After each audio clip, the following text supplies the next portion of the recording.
जम्मू कश्मीर में आतंकियों की घुसपैठ की कोशिश को नाकाम किया गया है। सुरक्षा बलों ने आतंकियों की एक और घुसपैठ की कोशिश को नाकाम किया है। घुसपैठ की कोशिश जम्मू कश्मीर के राजौरी जिले के बट्टल सेक्टर में की गई, लेकिन अलर्ट सेना में इसे नाकाम कर दिया है। हालांकि इस दौरान सुरक्षा बलों और आतंकियों के बीच जमकर गोलीबारी हुई है, जिसमें एक जवान जख्मी हो गया है। व्हाइट नाइट कोर ने सोशल मीडिया प्लेटफॉर्म एक्स के जरिए इस ऑपरेशन की जानकारी दी है। व्हाइट नाइट कोर ने बताया है, सुरक्षा बलों के अलर्ट सैनिकों ने सुबह 3 बजे बट्टल सेक्टर में कुछ हरकतें देखी।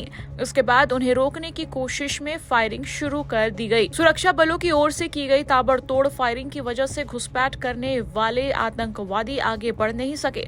हालांकि भारी गोलीबारी की वजह से एक सैनिक जख्मी घायल हो गया। फिलहाल सेक्टर में ऑपरेशन जारी है। बताया जा रहा है कि फिलहाल 3 से 4 आतंकी इन्हीं जंगलों में छुपे हुए हैं, जिनके लिए आतंकियों के खिलाफ ऑपरेशन चलाया जा रहा है। इससे पहले जम्मू कश्मीर के राजौरी में आतंकियों की हमले की एक और कोशिश को सेना ने सोमवार को नाकाम किया था। सेना के जवानों ने एक सैन्य चौकी और वीडीजी के सदस्य पुरुषोत्तम कुमार के घर पर आतंकी हमले की कोशिश को सोमवार तड़के सुबह नाकाम कर दिया। इसके बाद सेना ने आतंकियों को पकड़ने के लिए इलाके की घेराबंदी कर सर्च ऑपरेशन शुरू कर दिया। इसी दौरान सर्च ऑपरेशन के समय आतंकियों से मुठभेड़ हो गई। इस दौरान वीडीजी पुरुषोत्तम कुमार के घर पर हमला करने वालों में शामिल आतंकवादी को मार गिराया गया। हालांकि इस घटना में एक जवान के अलावा एक आम नागरिक और वीडीजी के रिश्तेदार घायल हो गए। सेना के अधिकारियों ने बताया कि आतंकियों की ओर से वीडीजी और पूर्व सैनिक पुरुषोत्तम कुमार के राजौरी स्थित ख्वास तहसील के गुंधा इलाके में उनके आवास पर फायरिंग की गई। पुरुषोत्तम कुमार शौर्य चक्र से भी सम्मानित हैं। इस हमले के बाद सेना ने पूरे इलाके में आतंकियों के खिलाफ सर्च ऑपरेशन चलाया है और राजौरी में आतंकियों को खोजने के लिए सेना ने ऑपरेशन चलाया।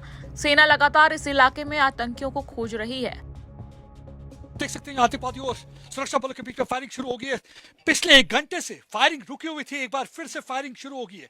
आतंकवादी जो वहां पे छुपे हुए हैं, लगता है भागने की पूरी कोशिश कर रहे हैं और सुरक्षा बलों ने पूरी तरह से इस इलाके को घेर के रखा हुआ है। इस समय फायरिंग की आवाज आपको सुनाई दे रही होगी। आप देख सकते हैं, मैं इसीलिए गाड़ी के पीछे यहाँ बैठा हूँ ताकि फायरिंग की वजह से हम यहाँ इस गाड़ी के पीछे बैठे हुए हैं। लगातार फायरिंग यहाँ पे बिल्कुल लग रहा था कि शांति हो चुकी है। लगता है कि आतंकवादी कहीं अंदर जंगल की तरफ चले गए, लेकिन एक बार फिर से फायरिंग की आवाज सुनाई दे रही है। आतंकवादियों के पास एक तो AK-47 राइफल है, उसके साथ साथ उनके पास M4 कार्बाइन भी है और दूसरी तरफ हमारे सुरक्षा बल, चाहे आर्मी हो चाहे पुलिस हो, उन्होंने पूरे तरीके से इलाके को घेर रखा है। ये सुबह 3:10 की बात है कि जब उन्होंने पुरुषोत्तम के घर पर हमला किया था, उसके बाद आर्मी की जो कंपनी थी उन्होंने वहां पे जवाबी कार्रवाई की। उसके बाद से आतंकवादी जंगल में जाके छुप गए और इस समय यहाँ पे ऑपरेशन चल रहा है और फायरिंग यहाँ पे लगातार चल रही है, क्योंकि पिछले कई घंटे हो चुके हैं लेकिन आतंकवादी अभी भी छुपे हैं। उनकी कोशिश है यहाँ से भाग निकलने की। बताया जाता है कि एक आतंकवादी जख्मी भी है और ये आतंकवादी जो है, ये 2 ग्रुप हैं जो कि 2-2 में बटे हुए हैं।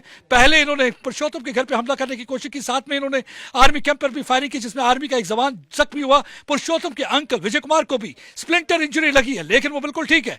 उसके बाद से ये जंगल के इलाके में छुपे हुए और इस समय यहाँ पे फायरिंग चल रही है और लगातार आप देख सकते हैं एनकाउंटर यहाँ पे जारी।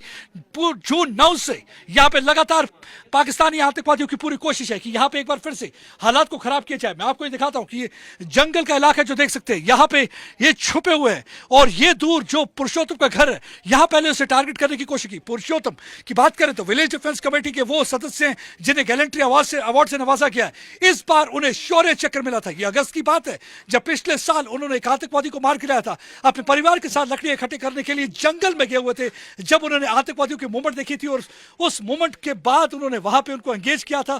फायरिंग में एक पाकिस्तानी आतंकवादी को मार दिया था। तब से ये आतंकवादियों के निशाने पर है और ये शौर्य चक्र से नवाजा गया था, जो कि president of India Droupadi Murmu की तरफ से उन्हें मिला है। और यहाँ पे रहते हैं खवास गुंदा का इलाका। पहले भी यहाँ पिछले साल आतंकवादियों की मौजूदगी देखी गई है। ये जो पहाड़ आप देख रहे हैं, ये जो पहाड़ है, ये जो जगह है, लगातार आप देख सकते हैं कि ये जो पहाड़ है, एक तरफ आप देखिए सुरनकोट का इलाका और देख सकते हैं किस तरीके से नफरी उसी तरफ जाती हुई एडिशनल एनफोर्समेंट वहां पे जा रही है।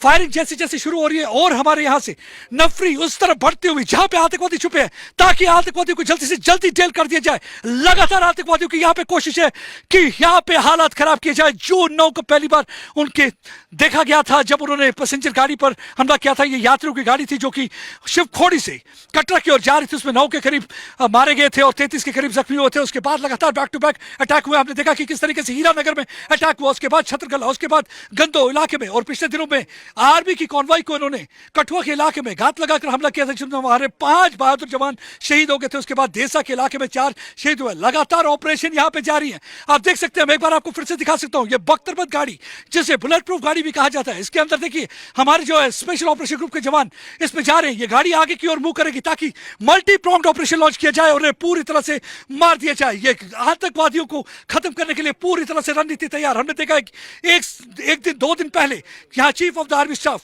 जनरल उपेंद्र द्विवेदी आए थे। उसमें उन्होंने मीटिंग में हिस्सा लिया था। मीटिंग में RSN director general of police में थे और कई सुरक्षा कर्मी और कई पुलिस ऑफिसर भी थे। मीटिंग में डिसाइड किया गया किस तरीके से जो इन्फिल्ट्रेशन रूट है उसको पूरी तरह से प्लग किया जाए। और आप देख सकते हैं हल्के से यहाँ पे इस समय जो लगातार ऑपरेशन चल रहा है, आप देख सकते हैं फायरिंग जो आवाज आई है, क्योंकि ऑल ऑफ ए सडन यहाँ पे फायरिंग शुरू होगी। सब ठीक तरह से चल रहा था, 1 घंटे के बाद फिर से फायरिंग शुरू हो चुकी है। बता दें, बीते कुछ दिनों से जम्मू के इलाके में आतंकी वारदात बढ़ती जा रही है। सोमवार को राजौरी में हुआ आतंकवादी हमला पिछले कुछ दिनों में जम्मू इलाके में हुई 14वीं घटना है। इस दौरान आतंकी हमलों में 2 अफसरों समेत 10 सुरक्षाकर्मी और 9 तीर्थ यात्रियों की जान गई, जबकि 58 अन्य लोग घायल हुए। हालांकि इस दौरान 5 आतंकवादियों को मार गिराया गया है। टाइम्स नाउ नव भारत डिजिटल की रिपोर्ट।